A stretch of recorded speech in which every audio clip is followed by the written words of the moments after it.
Welcome back to the channel. This week we're spending our entire time with this 2025 Volvo EX30. It is the single motor version, so not the super performance one. I guess you can call it the more efficient one. Let's walk up here and get the car unlocked so you can see what those headlights look like. Really cool design, kind of the Thor's hammer design on the front there.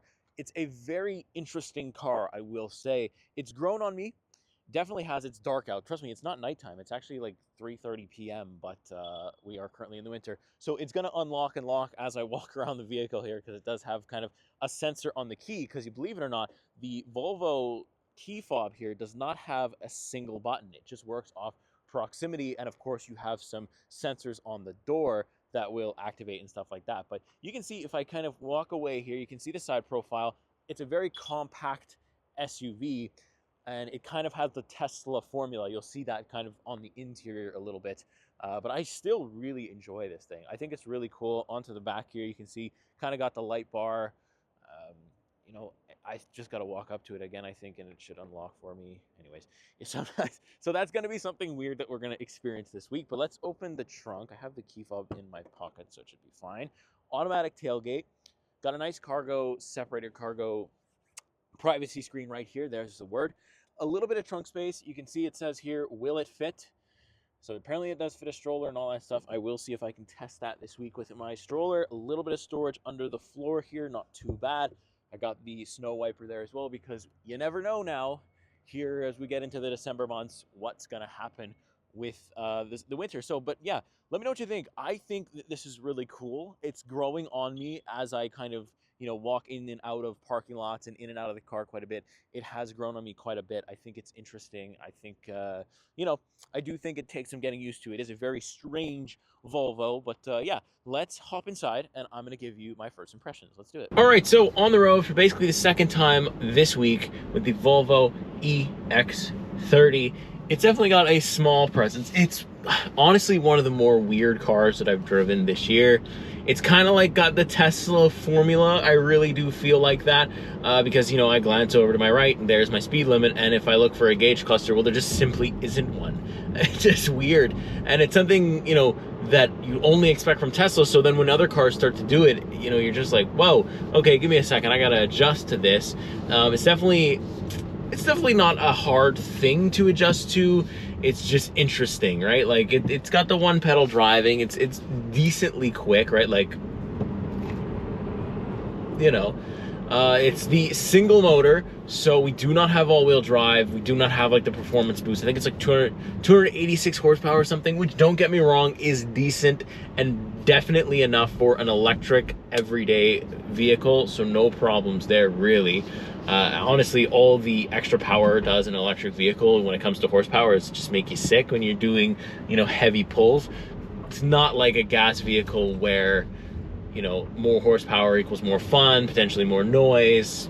Electric vehicles are really not that. So I'm not really looking for horsepower. I will say though, ride quality though is really impressive. I thought maybe a smaller vehicle, the bumps would be a little bit more rough. Absolutely not. Pretty good. I'm also sitting at 87% battery, which is giving me 269 kilometers of range. So we might just get over, I feel like we might just get over that 300 mark, close to the 400 mark. Again, we're gonna have a small vehicle, small battery, probably not meant for your super long road trips, although you probably could do them. 400 kilometers is, or I don't know what the exact range it's supposed to be at, but it's still not bad. One thing though is this steering is, if you're somebody who likes to feel any type of what the vehicle is doing through the steering wheel, absolutely not here. It's not going to happen. You're not going to get it. I don't feel anything happening. I've turned off the steering assists and everything, and I still have no idea, how much steering angle I've really got, even when I'm turning the steering wheel. It is weird. It feels so floaty. It just feels like I'm not doing anything.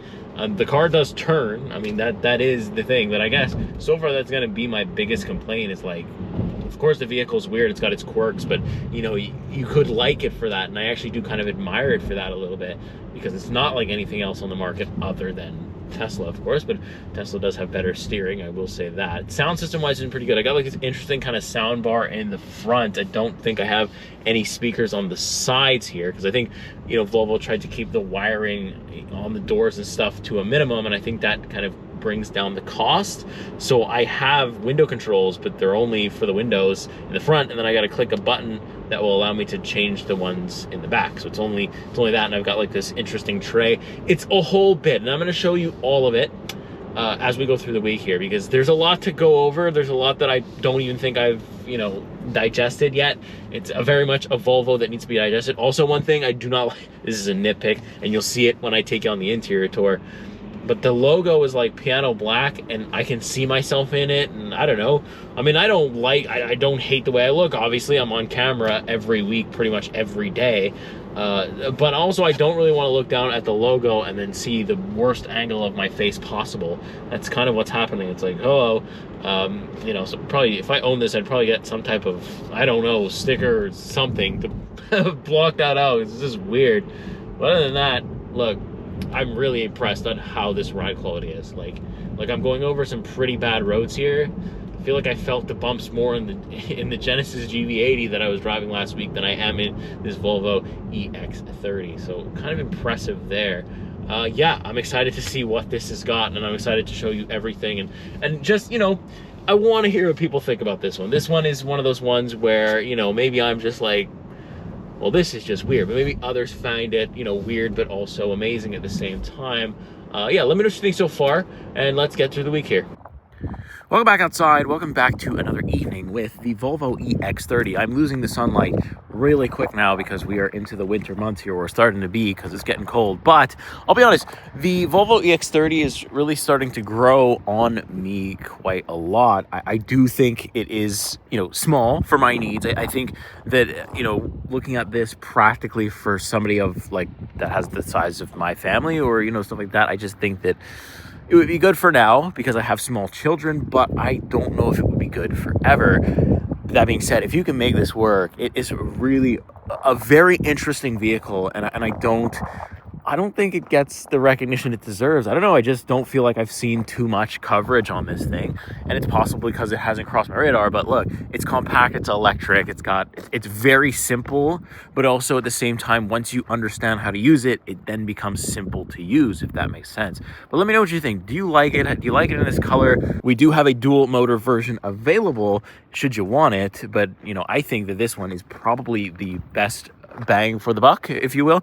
I think it's the best one to get because I don't think you need extra performance, and I think you could get through winter with the single motor. I don't know if all-wheel drive really makes that much of a difference if you have really good winter tires on this thing because it is so small. So yeah, I think it's a good package, honestly, but let me know what you think. Okay, so sitting now inside the Volvo EX30, it's disgusting outside, so perfect time to actually film the interior or show you what it's like. So you get greeted by like this squarish steering wheel where you've got kind of like, it all feels like one button, but they like different sides of the buttons do different things, if that makes sense. I don't like how this logo is like piano black and you can basically see yourself the whole time you're driving, and it's the worst angle possible. Yeah, it's a weird thing, but you see, like, you can always see me through that logo. Whenever I look at it, it's like, oh, there I am, and there's my massive head. So I don't know, that's maybe just me thing, but anyways, we got our cruise control stuff over here on the left hand side. I really enjoy these door handles. Same thing on the back seat, really nice. I've seen this material, this kind of like weird plastic material. I've seen it somewhere before, I can't place it, but I do like these armrests and kind of like the door handle here for the interior, really nice.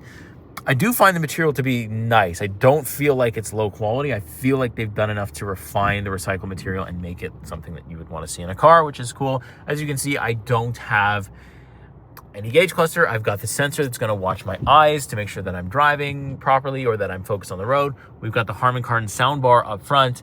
There is absolutely, from what I understand, there is no wiring inside the doors, and that kind of saves down costs. Obviously, you're going to have some wiring for the mirror, but that is pretty much it. There's no window controls because they're all right here. There's also no speakers inside the door because the sound bar is right up front. I like the gear selector here as well. Very nice, easy to understand.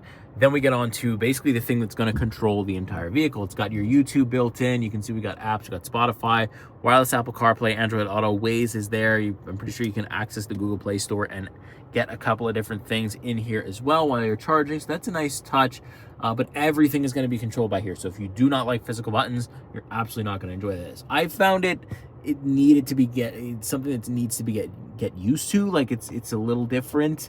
But if you've used Tesla before, it's extremely similar, especially this field right up here. Especially when you start driving as well, you'll see it. Like, it will show me like different cars. It'll kind of show me what the system is seeing, if it's seeing the lanes, almost exactly like you'd see on a Tesla. So it's very, very close to that. But you have all your controls. You can have your settings, your driving settings, your charging, different things like that. It's all going to be through here. You can control your climate control, dual zone, automatic, which is nice. You can control your heated steering and heated seats through there, and you can have a little bit more of a detailed layout with this, where you have the air quality, different stuff like that, and you can have timers, and it's pretty decent and easy to understand once you know where everything is. You're just gonna have to take a second to get used to it. Will take some time. Even your four-way flashers are gonna be in the screen as well. There's no physical button, and like I said, so if I want to open my glove box, I've got to press a button. And it's actually a center glove box, which is kind of cool. I do like that. So should this screen fail, well, a lot of the car's function is also probably going to go with it, much like we've seen happen on the Tesla when they do fail. So yeah, some people will really enjoy that and absolutely not mind it. Others will not like it at all. I want to know what you think. Personally, I don't mind it as long as it works, because the fear is always going to be there that this thing could fail. And if it does, then there goes about 90% of your vehicle utilization. That's not great. So what else we have? We have our ambient lighting here. Very nice. You can change it through the settings. Also, another weird thing is, say I want to adjust the mirrors.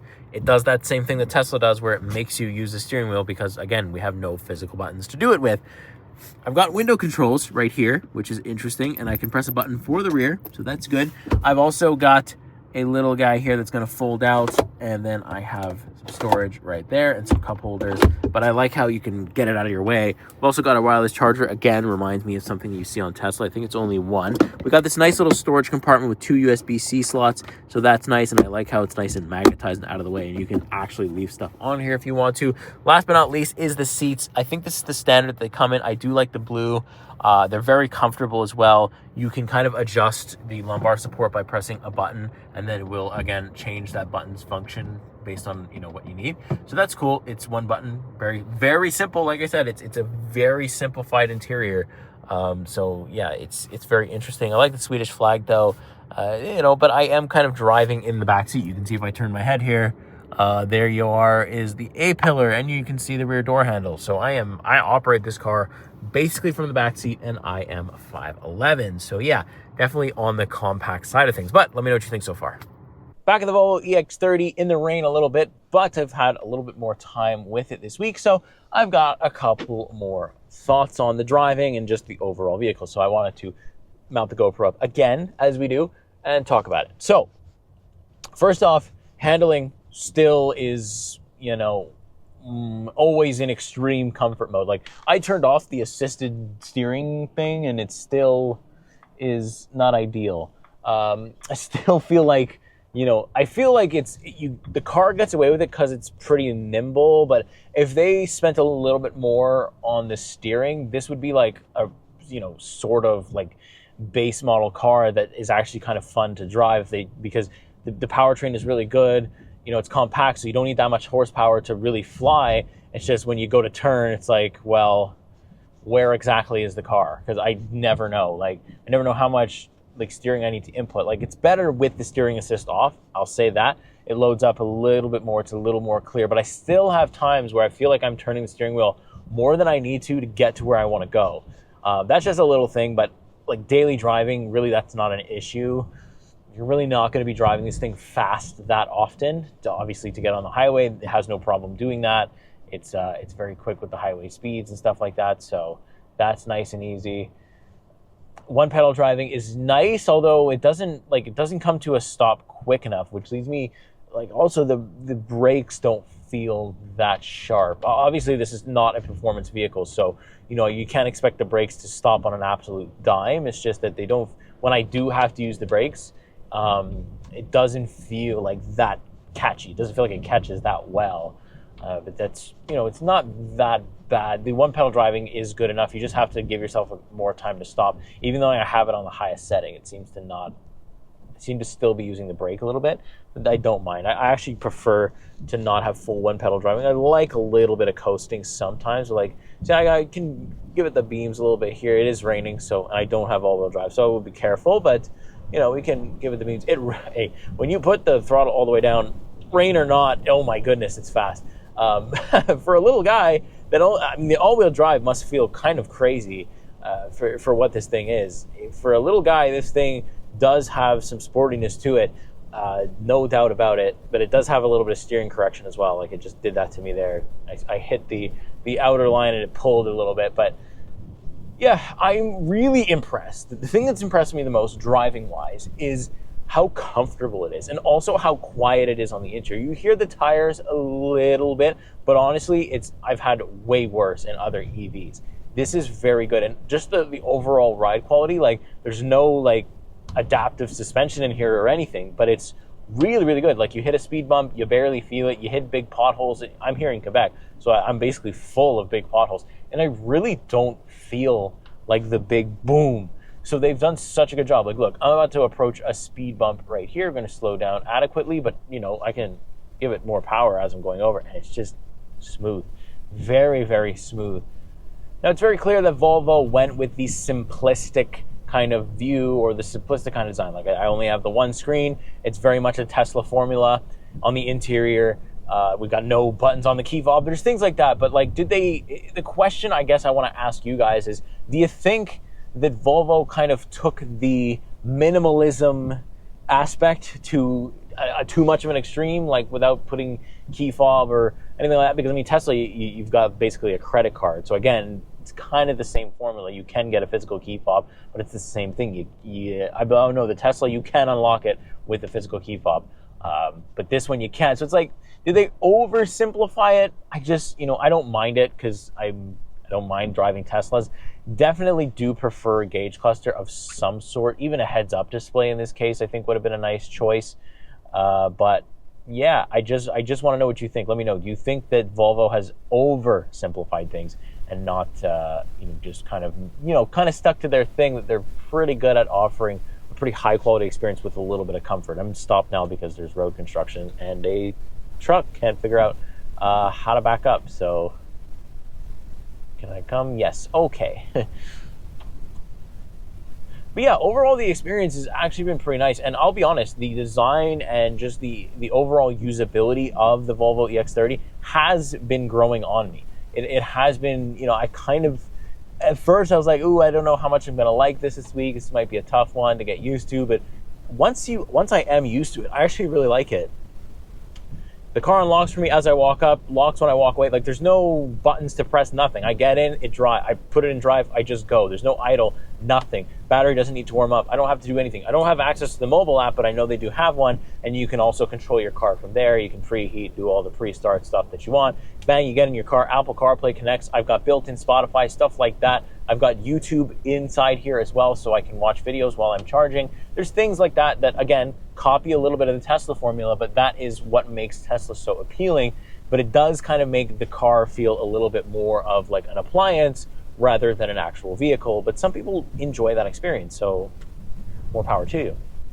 So let me know what you think. Oversimplification or just the right amount of simplification? And are you in the market? Let me know all the things, and I will pick it back up a little bit later. All right, so back outside for the final time this week with the 2025 Volvo EX30. It's been a interesting week. It did take some time to get used to a vehicle like this. It's very compact, fits in almost any parking space. It's a really easy, like, daily driver, errand runner, grocery getter, whatever you want to call it. It's good at all the basic stuff. It's also electric, so that is a plus for most. I mean, some people still don't like electric vehicles. I, however, after driving many of them, don't mind them. The Volvo EX30 is a nice touch. Look, it's kind of got the Tesla formula, so I found that strange because, you know, if you're going to copy Tesla, probably most people are just going to go out and buy a Tesla. Like, that's my opinion on that. And I think there's a little bit of refinement that needs to go in this. I think they maybe oversimplified it just a little bit with, like, no buttons on the key fob and nothing like that. Like, it's just a little strange in terms of a vehicle. But I do kind of enjoy it. Like, there is, for all of its, like, maybe weird and strange things, it does have a lot of things that it does right. It gets the EV market pretty much down pat. And it comes with quite a bit of stuff. It's comfortable. Ride quality is insane. And yeah, I do like it. Got a front trunk, so that's already a plus over some other EVs. So, you know what? Let's hop in because it's cold out here. It's absolutely winter here in Canada, so let's get inside the car and I'll give you my final impressions. Let's do that. All right, so last time pulling out of the driveway for the week with the Volvo EX30, and I still find myself confused a little bit by the vehicle because, like, the interior reminds me so much of a Tesla. It's like, it's crazy. You can't unsee it. Once you've been in a Tesla and then you drive one of these things, you just can't unsee that this is, just basically a one-for-one. They've copied Tesla. So it's like, well, if that is the case, and they did copy it, but it's like, why do this? Because if people want a Tesla, they'll just buy a Tesla for probably around the same price. It's like the as-tested price here is like 59 grand, right? So it's like, you probably are just gonna go out and buy the actual thing, the guys that have perfected it this whole time. Where, but it is interesting. I mean, I guess, less buttons and less wiring and all the different stuff that goes into it does make things cheaper for Volvo to manufacture, which maybe means they can get these cars out quicker. I don't know if that's the case or not. It just maybe seems like that would be the goal that they're going with. But yeah, an interesting vehicle. Look, I didn't not enjoy my time. Like, I think it's been perfectly acceptable for a daily electric car. I don't like, though, that, obviously Volvo's quoting me. They're telling me it's going to do 420 kilometers of range. I'm at 99% right now, and I'm seeing 327 kilometers of range. Not like, we're basically almost 100 kilometers off the mark. It is cold out. I'm currently sitting at 0 Celsius. So is that why? Like, if it was warmer out, would I start to see would I get a 100 kilometer improvement? I'm not sure, because it's cold out, but it's like, it's not minus 15, like, is it losing that much power when, it's slightly cold? I don't know. I would have to drive this in some warmer weather, which I'm not going to be able to do, to really get a good idea. So yeah, it's, the battery is not that big from what I've seen, but for like, the stuff that I would do with it if I was to own, because I always try to put myself in, like, I'm going to buy the car next week. So, I'm testing it, and then I'm going to go in and I'm going to make a deal at the dealership, and I'm going to put my hard-earned money towards this car, right? So, like, I could live with it, right? Like, I could do it, because I have a small child right now. Trunk space is a little if we were to take a road trip, don't think I'd use this car. It would have to be my wife's full-size sedan. All-wheel drive would be nice, but I don't think it's necessary if you got good winter tires on, so that's going to be good. You'd be fine there as well. It's really, really comfortable. The thing that has made me so impressed with this thing is just its comfort. It's, like, really good. When you live in Quebec, you know a good ride quality vehicle when you see one, because the roads are absolutely terrible here. And this one's really good. Deletes all the bumps, no problem riding over speed bumps, different things like that. Like, it's just a breeze to sit in. And the steering is, like, definitely not connected. I turned the steering assist off. That helps. You can do things that help. It just still feels a little off sometimes.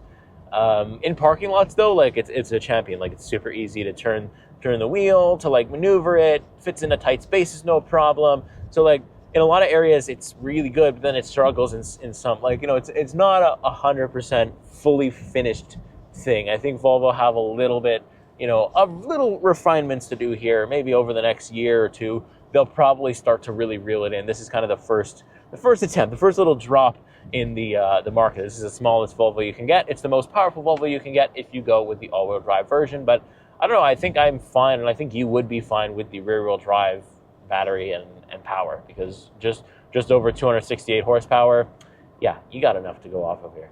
So yeah, let me know what you think in the comments of the Volvo EX30. Do you drive one? Do you own one? Are you in the market for one? I want to hear all your thoughts and everything else in between. With that being said, make sure you like, subscribe, and I will see you the next week. See you in the next car. Take care.